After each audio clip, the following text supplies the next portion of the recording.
त्यानंतर मुंबईतल्या शिवाजी पार्क परिसरामध्ये जाऊयात। आमचे प्रतिनिधी अजय माने आपल्या इथल्या आंदोलनाविषयीचे अपडेट्स आपल्याला देतील। अजय, आता हळूहळू गर्दी जमायला सुरुवात झाली आहे, कसं असणार आहे या आंदोलनाचं आजचं स्वरूप? मी सध्या दादरच्या शिवाजी पार्क मैदानातून आढावा घेतोय। आता गर्दी जी आहे ती जमण्यास सुरुवात झालेली आहे। आपण जर दृश्य पाहू शकतो, आताही मोठ्या प्रमाणात विद्यार्थी जे आहेत ते दाखल झालेले आहेत आणि आम्हाला आमचा न्याय मिळाला पाहिजे अशी मागणी जी आहे ती या आंदोलनातून जोर धरताना आपल्याला पाहायला मिळतं। पण या सगळ्यात विशेष बाब म्हणजे की अपंगत्व असलेला राहुल, जो भारतीय टीमचा कॅप्टन सुद्धा म्हणून ओळखला जातो, तो या आंदोलनात दाखल झालेला आहे। काय भावना आहे राहुल, काय सांगायचं तुला या सगळ्या? व्हीलचेअर क्रिकेटचा रिप्रेझेंटेटिव्ह आहे मी, त्याचबरोबर दिव्यांग पर्सन आहे।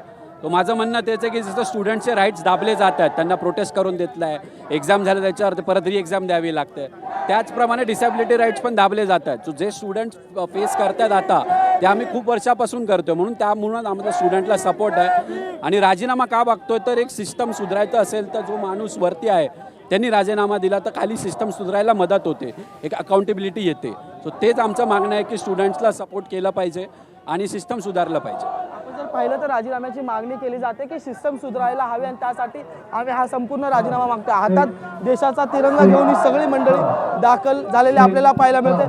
पायरेट्स ऑफ डेमोक्रेसी अशा वेगवेगळ्या घोषणा या ठिकाणी विद्यार्थ्यांकडून सतत देण्यास सुरू असलेल्या आपल्याला पाहायला मिळतात। मोठ्या प्रमाणात विद्यार्थी सुद्धा जे आहेत या ठिकाणी आंदोलन आणि निषेध नोंदवताना आपल्याला पाहायला मिळतात। अनेक विद्यार्थी या ठिकाणी जे ते वेगवेगळ्या भूमिकेतून आता मागणी आणि निषेध नोंदवताना पाहायला मिळतात। हातात वेगवेगळे पोस्टर आणि आजच्या आंदोलनाची सगळ्यात महत्त्वाची बाब म्हणजे की आजच्या आंदोलनात कोणत्याही पक्षाचा झेंडा नसणार असल्याचं म्हटलं जातं आणि त्यामुळे हातात फक्त तिरंगा झेंडा घेऊन ही सगळी मंडळी जे ते निषेध नोंदवताना आपल्याला पाहायला मिळतात। अक्षरशः लहान विद्यार्थी असतील किंवा विद्यार्थी संघटनेतली लोक असतील, ही सगळी मंडळी जे ती या ठिकाणी दाखल झालेली आपल्याला पाहायला मिळतात। त्यामुळे नेमकी आताची भूमिका, कुठून आलेली आहेस, काय शिकतेस? मी नीटची एक्झाम दिलेली आहे आणि मग किती मार्क मिळाले? मला 383। आणि त्याच्या आधी दिली होती तेव्हा? त्याला 500 येत होते।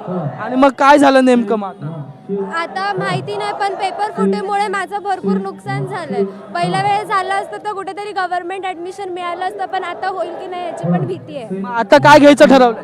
मग आता काउन्सिलिंग वगैरे चालू आहे। पण आत्ताचे ते 383 त्याच्या आधी किती येण्याची अपेक्षा होती? त्याच्या आधी 500 पर्यंत आले होते। ज्या वेळेस पेपर फुटला त्यावेळेस तुला नेमकं काय वाटलं, मनात काय विचार आलं? पेपर फुटला त्यावेळेला पेपर फुटेल, जे 2 वर्ष मेहनत केली होती त्यानंतर ही सारी अपेक्षा नव्हती सरकारकडून, हे सगळं अपेक्षित नव्हतं। काय बनण्याचं स्वप्न होतं? MBBS, फार्मसी, काय करायचं स्वप्न? MBBS करायचं। कुठून करायचं होतं? कुठून म्हणजे मुंबईमधून मार्क येतील तसं चालू होतं माझं। पण तुला अपेक्षा होती पेपर फुटला जाईल किंवा कधी असं होईल तुझ्यासोबत? नाही, कधीच अपेक्षा नव्हती। मग आता काय, 1 वर्ष ड्रॉप की आता जे आहे मार्क आहे त्याच्यावर ऍडमिशन?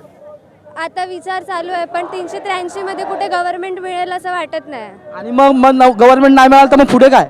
तर मग पुढे ड्रॉप घ्यावा लागणार। आपण जर पाहिलं तर अगदी धक्कादायक आहे की ही विद्यार्थिनी आहे, नीटची परीक्षा दिली, हातात देशाचा तिरंगा आहे, 383 मार्क आहेत, पण आता ऍडमिशन मिळणार की नाही हा प्रश्न आहे तिच्या समोर। अगदी अजय, असे अनेक विद्यार्थी आहेत जे या ठिकाणी आंदोलन करण्यासाठी बरोबर, विद्यार्थ्यांच्या मनामध्ये खरं तर रोष आहे आणि त्याचमुळे विद्यार्थी या ठिकाणी एकवटलेले आहेत। मुंबई आणि पुण्यातली दृश्य आपण बघत होतो। अजय, धन्यवाद तुर्तास या माहितीसाठी।